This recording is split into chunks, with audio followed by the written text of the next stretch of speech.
장이 종료된 이후에 시간에 하한가를 들어간다거나 악재가 나오는 경우가 왕왕 일어나고 있습니다. 악재가 나와서 하락하는 경우에는 정말 불가항력적인 경우가 상당히 많습니다. 하락장이거나 장세가 지지부진할 때 좀 많이 나타나는 현상들입니다. 시간 내에 하락이 나왔을 때 이왕이면 조금 덜 손해보고 빠져나올 수 있는 방법에 대해서 공부를 해볼까 합니다. 시간에 마이너스 10%로 하한가를 맞았고 그 다음날 아침에 이제 개발하기 당연히 나오겠죠. 동시효과에 보니까 마이너스 10%, 마이너스 12%, 마이너스 15% 이런 식으로 계속 호가가 내려가는 현상을 볼 수가 있었습니다. 이 종목을 보유하는 관점에서 제가 말씀을 드리는 겁니다. 보유자 관점에서 마이너스 10%에서 시작을 한다 그러면 그냥 던져버리면 됩니다. 마이너스 20%, 마이너스 20 몇 프로까지 계속 하락을 한다면 한번 시가에 던지는 것보다는 조금 기다렸다가 기술적 반등을 이용을 해서 악재가 나온 걸 보면 앞도 뒤도 보지 않고 매도해야 되는 게 맞습니다. 이왕이면 덜 손실폭을 축소하고 매도할 수 있는 방법을 찾아야 되는 거거든요. 실전 매매에서는 심리적으로 후들리지 말고 시간에 하한가를 갔기 때문에 마이너스 10%나 마이너스 8%나 9% 정도 시작을 하면 당 시작하자마자 던져버리는 게 맞고요. 악재가 나왔기 때문에 마이너스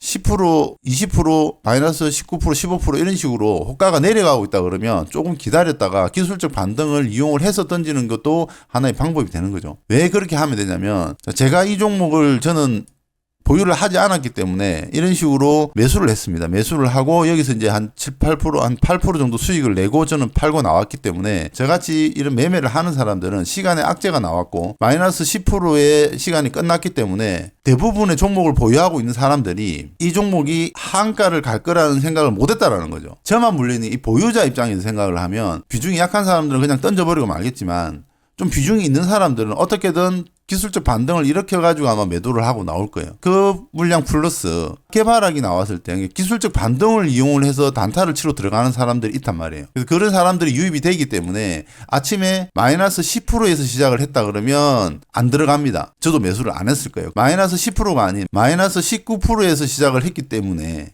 이게 좀 어려운 말인데 시간에 악재가 나왔고 말도 안 되는 실적이 나온 정말 얼토당토 않은 종목에 무슨 기술적 반등을 노리냐라고 할 수 있겠지만 정상적인 판단입니다. 여러분들이 정상적인 판단을 할 때 그렇게 판단하는 게 맞아요. 제가 지금 말씀드리고 싶은 거는 기술적 반등을 이용한 거죠. 갑자기 급 개발하기 나왔기 때문에 여기에서 물량을 가지고 있는 사람들이나 보유자들 입장에서는 어떤 식으로든 물량을 정리를 해야 되는 거고 큰 물량을 가지고 있는 사람들의 입장입니다. 기술적 반등을 이용해서 물량을 정리를 해야 되는 상황이고 낙폭과대에 의한 기술적 반등을 노리는 사람들이 있다는 거예요. 저 같은 사람들이.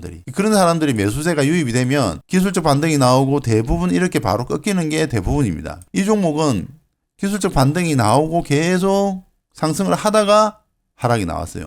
기술적 반등으로 매수세가 유입이 됐기 때문에 그런 기술적 반등을 이용을 해서 매도를 하는 것을 권해드린다는 겁니다. 오늘 내용은 정말 어려운 내용입니다. 쉬운 내용은 아닌데 기술적 반등이 나와야 되는 그러니까 악재가 나와서 마이너스 10%에서 시작을 한다면 바로 그냥 던지는 게 맞고요. 악재의 요인에 따라서 물론 많이 달라집니다. 높은 데서 공을 떨어뜨렸을 때 떨어졌다가 땅에 부딪히고 튀어오르는 이 구간을 우리 기술적 반등이라고 하거든요. 그런 라인들을 노려서 매도하는 것을 추천을 드리는 거고 기술적 반등을 이용을 해서 수익을 내고 나오는 사람들도 존재하기 때문에 시장에는 이런 사람 저런 사람들이 다 모여서 매매가 이루어지는 거거든요. 핫다 매매를 하는 사람도 있고 상한가 매매를 하는 사람도 있고 눌림목 매매하는 사람도 있고 돌파 매매를 하는 사람도 있습니다. 그런 사람들이 각자의 포지션에 따라서 매매를 하는 거기 때문에 주가가 많이 빠졌기 때문에 손절을 하는 사람이 있는 반면에 그 손절을 매수를 해서 기술적 반등을 노리고 또 수익을 내고 나오는 사람이 있는 거거든요. 그런 관점에서 실전 매매는 다양한 포지션에서 매매하는 사람들이 존재하기 때문에 이런 현상이 나타난다라고 이해를 하시면 되는 것 같아요. 예상하지 못했던 악재로 인해서 개발하기 나왔다. 근데 동시효과에 밑으로 밀려내리 간다. 바로 던지지 말고 하락폭에 의해서 기술적 반등이 나왔을 때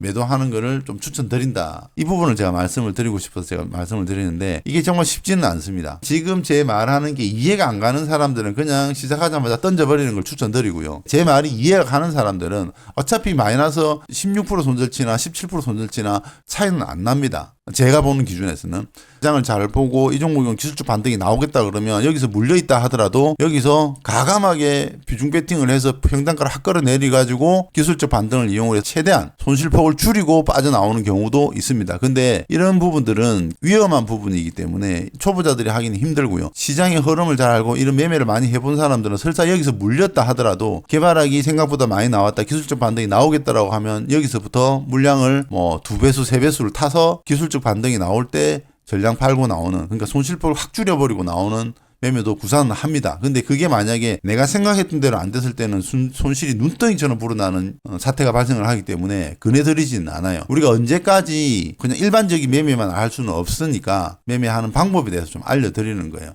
전반적인 흐름, 이런 기술적 반등에 대한 이해도가 완전히 마스터가 돼야 그게 가능하겠죠. 1차적으로는 악재가 나와서 그 다음날 시작할 때는 바로 손절치는 거를 권해드립니다. 그게 맞고요. 조금 더 내가 중수고 조금 더 매매 경험이 있다고 한다면 그렇게 하는 것보다는 조금 더 기다려서 기술적 반등을 이용을 해서 매도하는 거를 설명을 드리는 겁니다. 자, 일봉으로서 보면 개발하기 나왔지만 기술적 반등이 거의 다 나왔죠. 3만원까지는 다이렉트로 바로 뽑아주는 흐름이 나왔고, 거기서부터는 단계 상승이 나왔다가 저항 영역까지 기술적 반등이 나왔다가 다시 흘러내려서 하락이 나왔고요. 오늘도 이렇게 하락이 나왔습니다. 이 순간의 흐름을 여러분들이 공부를 잘 하시고 이해도가 높다 그러면 내가 보유한 종목이 시간 내에 하한가가 나왔고 시간 외에 악재가 나와서 개발하기 큰 폭에 나왔다 그러면 물론 바로 던지는 것도 좋지만 좀 이런 기술적 반등을 이용을 해서 그 손실폭을 줄이면서 빠져나오는 방법도 있다라는 것을 제가 좀 설명을 드리고 싶어서 반드시 매도를 해야 됩니다. 매도를 하는 게 맞고, 시간 내에 하한가를 들어가고 악재가 나왔다라는 것은 추가적인 하락이 계속 나올 수 있기 때문에 여기서 사서 홀딩하는 거는 정말 바보짓입니다. 그렇게 하시면 안 되고, 예기치 못한 불가항력적인 하락을 맞았을 때는 기술적 반등을 이용을 해서 최대한 손실폭을 줄이고 나와라, 이 개념이 되기 때문에 기존에 제가 뭐 하락 N자라든지 이런 것을 많이 설명을 드렸죠. 제가 여러 번 설명을 드렸습니다. 이렇게 하락 N자형, 이렇게 기술적 반등이 나오고 다시 재하락이 나올 때는 굉장히 큰 폭의 하락이 나오기 때문에 이 기술적 반등을 잘 이용을 해서 빠져나오셔라 라는 걸 제가 설명을 드리고 싶어서 이 영상을 만들어 봅니다. 그래서 항상 내가 보유했던 종목에 악재가 안 나오고 항상 상승했으면 좋지만, 주식이라는 건 위험 자산이잖아요. 항상 불가항력적인, 내가 대응하지 못했던, 예측하지 못했던 악재들이 나오고 또 거기에 따른 개발하기 나오거나 급락이 나왔을 때는 어떻게 대처해야 되는지에 대해서 한 번쯤은 공부해보고 가는 것도 좀 의미 있다라고 생각이 들어서 오늘 이 영상을 찍어 봅니다. 여러분들이 한번 보시고 이해가 가신다면 공부를 한번 해보시기 바랍니다. 자, 오늘 영상은 여기까지 하도록 하겠습니다.